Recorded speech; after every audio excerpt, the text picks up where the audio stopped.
These are shoe rack shelves from Amazon. They have these 4 metal bars connected by these plastic pieces.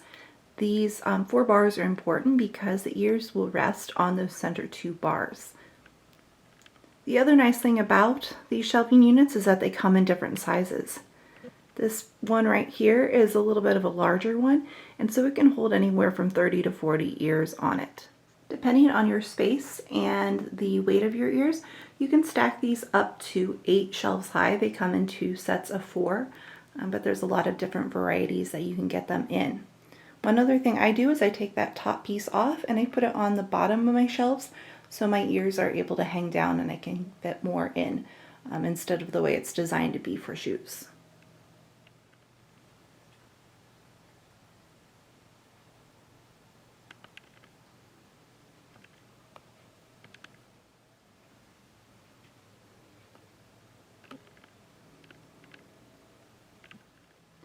I also use these wooden shelves that I got in around 2006 from Big Lots.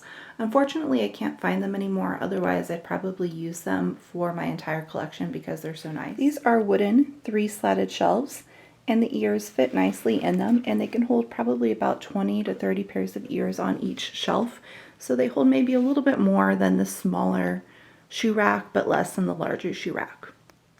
Before I started using the shoe racks, I was trying to come up with an easy solution for storing more ears, and we had lots of 2x4s in the garage, so we built this 2x4 ladder shelf, and it holds about 20 to 30 ears on each shelf, probably closer to the 20 side, unless you really cram them in. Like this shelf right here is pretty tight. One of my favorite tips is how I display my quote-unquote top shelf ears.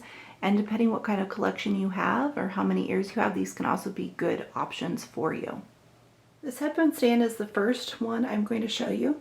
This is the headphone stand that I use to take my ear pictures of for mini ear collectors, and it's also the shelf I use for my Heidi Klum and my Vera Wang ears.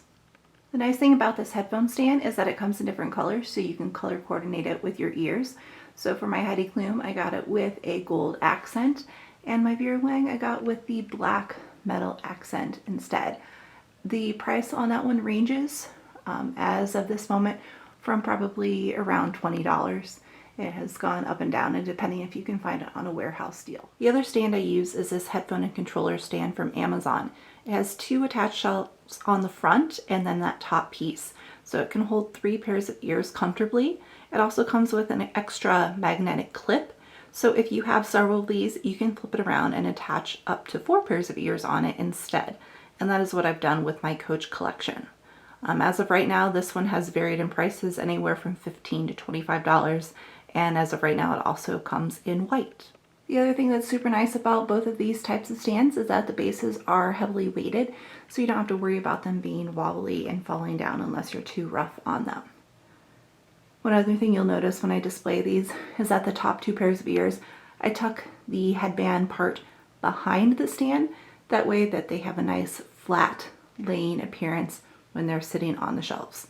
And that makes them look really nice and uniform. The last thing I use to display my ears are these super hooks from Amazon. They come in 20, 30, 40. They're pretty cheap. You can get them for under $10, and they're super easy and convenient for hanging ears. I also use these for my Loungefly bags that I display in my closet. As you can see, when looking at the wall display, you cannot see the hooks too much, so they're not super obvious, and they don't leave a super big hole in the wall. Of course, if you can't put holes in your wall or you don't want to, you probably don't want to use the super hooks. You'd want to use something more like a command hook, but I like these quite a bit and they work pretty nicely. One question I get asked quite a bit is about dust and if I cover up my display, and I will tell you that no, I do not cover my display, and I rarely have any issues with dust, if any at all. I do wear my ears, so I am constantly going in, getting them out, and I'm pretty frequently rearranging them to make more space available. However, the ones that haven't necessarily been touched, like some of the ones on my wall, I have pulled them down recently and checked them because it's been probably a year since I last pulled them down, and there was absolutely no dust on them. This room I do keep blocked off from our 3 dachshunds, so I don't have pet fur, anything like that in here. And we don't have a lot of circulation from air blowing in this room either, so it's kept it relatively dust free. I just took this pair off the wall since I haven't taken it down in probably a year or so, just to do a quick inspection on it, and I can tell you that there is absolutely no dust on it. And you can kind of see for yourself. I know I didn't do it on camera, but I literally just took it from my wall to putting it on the shelf, and it is dust free, it is clean, and it is good.